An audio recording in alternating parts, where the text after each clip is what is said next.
My name is Emma Jackson, and I'm 46 years old now. People love to say that time heals everything. They say it with such confidence, like pain comes with an expiration date, like betrayal quietly fades if you just wait long enough. I used to believe that too. It all started when I was 20 years old, back when my life still felt wide open, when I believed love was simple and family was forever. I had a boyfriend then, my first serious one, the kind you imagine a future with without even realizing you're doing it. I trusted him completely. What I trusted even more was my family. That trust shattered the day I found out my boyfriend was sleeping with my own sister. Not a rumor, not a misunderstanding, not a one-time mistake, a full-blown affair. I remember the moment everything clicked, the strange looks, the whispered phone calls, the way conversations stopped when I entered a room. When the truth finally came out, it felt like my chest collapsed inward, like the world tilted and never quite leveled again. I confronted them both. I didn't scream. I didn't throw things. I didn't beg for explanations. I just stood there, shaking, and told my sister something I meant with every fiber of my being. You are dead to me. I told her she was no longer my sister in any way that mattered. Then I walked away.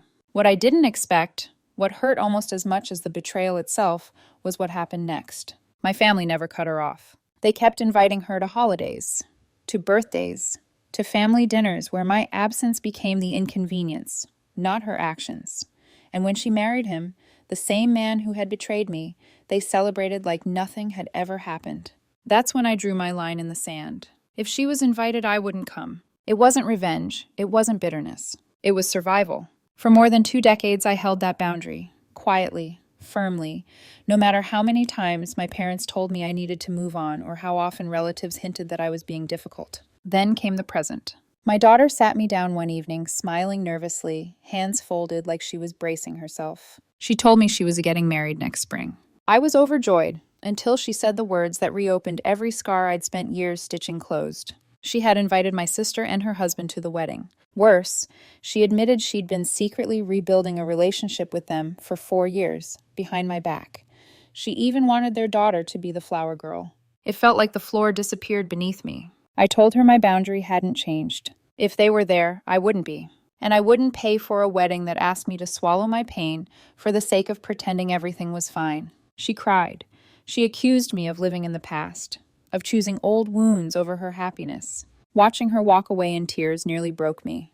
But standing there alone, one thought echoed louder than all the guilt being thrown at me. Why is my pain always the thing everyone expects me to sacrifice? And for the first time, I wondered if this wasn't just about my sister anymore, but about whether anyone in my family had ever truly chosen me. The fallout didn't wait until morning. By the time I poured my first cup of coffee the next day, my phone was already buzzing, like it was keeping score.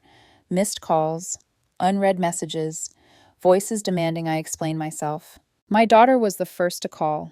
"Mom, I don't understand why you're doing this," she said, her voice tight, brittle. "It was so long ago. Why can't you just let it go? For one day." One day, as if pain worked on a schedule. I tried to explain slowly, carefully, that this wasn't about grudges, that it was about boundaries I'd had in place since before she was born, that I wasn't asking her to choose sides, only to respect a line I had never crossed myself. She sighed, the sound heavy with frustration. "You're making my wedding about you."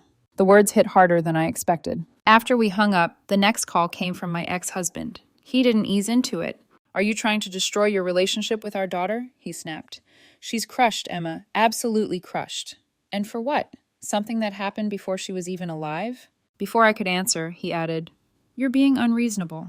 Unreasonable. That word followed me all day, echoing through every conversation like a verdict already decided. My parents called next. Together. They always did when they thought I needed correcting. My mother's voice was softer, but the message was sharp all the same. "Sweetheart, holding on to this bitterness is poisoning you. People change. Your sister made a mistake, but she's built a life. Don't punish your daughter for something that's over." Over. I wanted to scream that nothing about it had ever been over for me, that it lived in my chest, in my sleep, in the way I learned to keep pieces of myself guarded. But I didn't say any of that. I just listened. And when the call ended, I felt smaller than I had in years. That night, my boyfriend found me sitting on the edge of the bed, staring at nothing. He didn't lecture. He didn't tell me what I should do. He just sat beside me. "I don't think you're wrong for protecting yourself," he said quietly, "but I do think this is bigger than your sister now. whatever you decide, make sure it's something you can live with." His words weren't pressure, they were a mirror. That was the hardest part. Lying awake later, listening to the house settle, I replayed everything. The anger in my daughter's voice, the disappointment in my parents, the certainty with which everyone seemed to agree I was the problem. I asked myself the question no one else seemed willing to ask. Why is forgiveness always demanded from the person who was hurt? And somewhere beneath the noise, another thought surfaced, one I couldn't quite shake. My sister hadn't reached out in decades, not once. So why now? Why my daughter's wedding? The idea settled in my chest like a stone, heavy and unresolved. I had a feeling this wasn't about healing at all, and that whatever was coming next was going to hurt even more. I should have known something was wrong the moment I unlocked my front door. The house felt crowded. Not loud, not messy, just wrong, like the air itself had been disturbed. Then I saw them, sitting on my couch, in my living room, like they belonged there. My sister and her husband. For a second, my brain refused to process what my eyes were seeing.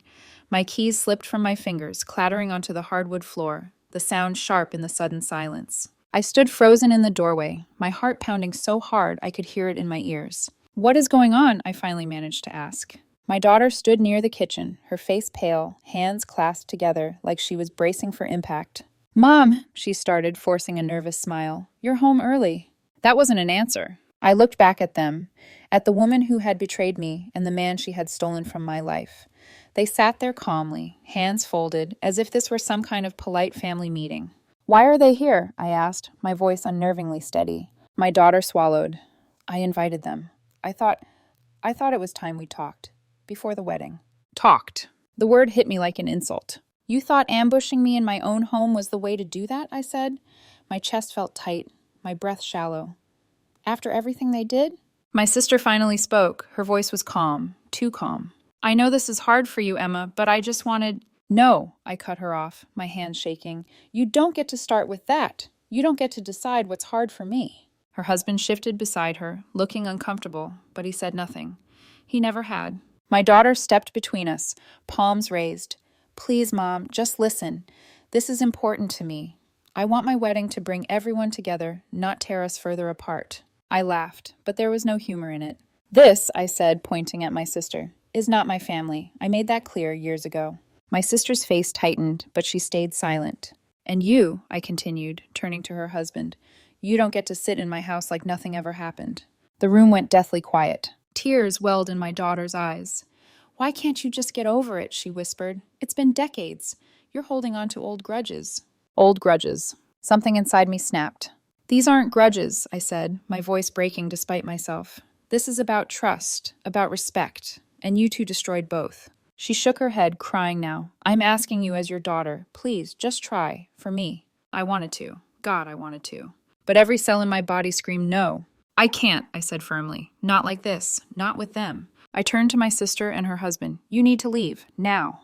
"Mom," my daughter started. "Now," I repeated, louder than I meant to. After a long, painful pause, they stood. They didn't apologize. They didn't explain. They just walked past me and out the door. My daughter stayed behind, staring at me like she didn't recognize the woman standing in front of her. "You're going to regret this," she whispered. "You're choosing your pride over your own daughter."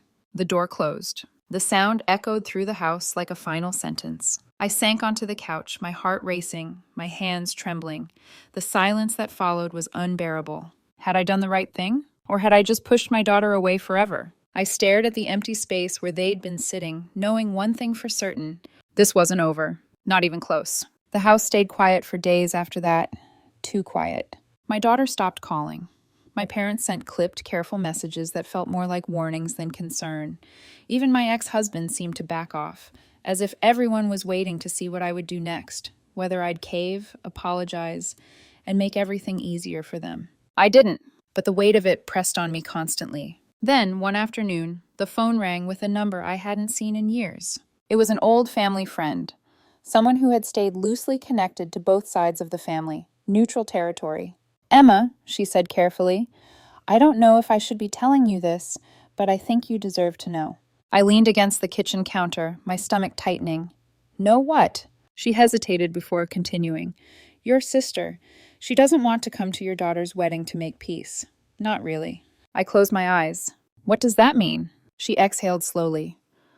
Her son is getting married soon, and a lot of the family has already said they won't attend. They never forgave what she did to you. It's followed her all these years. My heart sank as the pieces started falling into place. She thinks, the friend continued, that if she's seen reconciling with you at your daughter's wedding, it'll soften everyone, make her look redeemed, so people will show up for her son. For a moment, I couldn't breathe. So that was it. My pain wasn't an obstacle to healing. It was a tool. My daughter's wedding wasn't about family. It was leverage. After the call, I sat at the table for a long time, staring at nothing, feeling the old anger twist into something colder, something clearer. That evening, my daughter came over. She looked tired, worn down, like she'd been carrying a weight she hadn't asked for. I told her everything. I watched her face fall as realization dawned. Her shoulders slumped, and tears spilled down her cheeks. "So I was just a prop?" she whispered. "Something she could use?" I pulled her into my arms, holding her the way I did when she was small. "You didn't know. None of this is your fault." She cried quietly against my shoulder, and in that moment, I felt something shift between us. Not fixed, but real again. "I don't want them there," she said finally, her voice steadier. "Not if this is why." I nodded.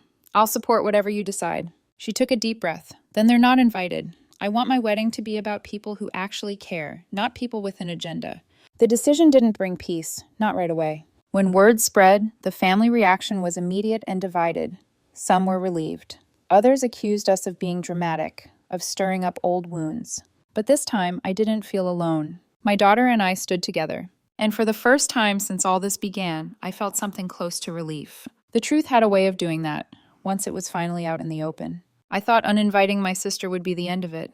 I was wrong. A few days later, my daughter came to me with a look I'd come to recognize all too well over the past few weeks. The one that meant she'd made up her mind, even if it scared her. "I need to talk to her," she said. "Not for her, for me." I didn't try to stop her. She met my sister and her husband at a small coffee shop near the edge of town. Neutral ground. No home field advantage for anyone. When she came back, her eyes were red, but her spine was straight. "She wouldn't admit it," my daughter said quietly. She kept dancing around the truth, kept saying she just wanted family unity. But I could tell. That was when she made a choice I hadn't expected. She told her story publicly, not with cruelty, not with insults, just facts. A video explaining why she'd uninvited her aunt, how she'd learned her wedding was being used to repair someone else's reputation, how betrayed she felt by the secrecy, by the manipulation, by being treated like a stepping stone instead of a person. The video spread faster than either of us imagined. Messages poured in, supportive ones, angry ones, shocked ones. Family members who had been silent for years suddenly found their voices. Most of them were on my daughter's side. And just like that, my sister's plan collapsed. Fewer people committed to attending her son's wedding. The whispers grew louder. The narrative she'd tried to control slipped out of her hands. A few nights later, my phone rang. It was her. She sounded different, smaller, tired. "I messed up," she said. "I thought I was fixing things, but I just made them worse. I was thinking about my son, not about what this would do to you." I listened. I didn't interrupt. When she finished, there was a long pause. "I'm sorry," she said finally. It was the first time I'd ever heard it. "But apologies don't erase consequences." "I hope you mean that," I told her calmly. "But some damage doesn't undo itself just because time passed." She didn't argue. The wedding day arrived sooner than I expected. The sky was clear, the air warm. My daughter looked radiant, steady, confident, unburdened by secrets. When she took my arm before walking down the aisle, her hand squeezed mine gently. "I'm glad you're here," she whispered. So was I. The ceremony was beautiful, simple, honest, full of laughter and relief and the kind of joy that doesn't need pretending. For one day, the drama faded into the background. Afterward, nothing magically healed. The family rifts were still there. Some conversations remained unfinished. Some relationships stayed distant. But something had changed. My daughter learned that love doesn't mean surrendering your boundaries. I learned that standing firm doesn't always mean standing alone. As we left that night, she leaned her head against my shoulder and said, "I think this was the first step." She was right. Healing doesn't look like forced forgiveness or fake smiles. Sometimes it looks like honesty. Sometimes it looks like choosing yourself. And sometimes, if you're lucky, it looks like walking forward together, without pretending the past never mattered.